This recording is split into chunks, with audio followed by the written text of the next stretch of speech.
Kumusta mga kaibigan, maligayang pagdating sa aking channel.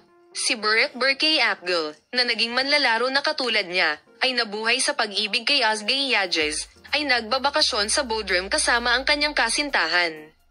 Naipakita sa mga kamera sa isang hotel beach, ang mag-asawa ay may romantikong sandali sa dagat. Ang mag-asawang aktor na sina Gokurt Demercy at Ozgie Yajez ay nakikipag-ugnay sa mahabang panahon. Ang duo, na naiwan at nagkasundo noong 2022, ay muling inihayag na natapos na nila ang kanilang relasyon. Ozgie Yagizine, sa loob ng maraming taon kasama ang kanyang kasintahan na si Gokurt Demercy, Burek Burkay Apgel ay nalinlang. Kasabay nito kasama si Apgel Yajez, iniwan niya ang kanyang kasintahan na si Hiroko Yongkyoglu.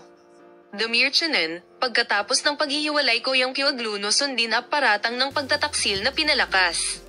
Valentine sa Bodrum si Burek Burkay Apgel, na masaya sa maligayang pagsasama, ay nabuhay sa pag-ibig kay Ozgie Yajez, ay nagbabakasyon sa Bodrum na magkasama.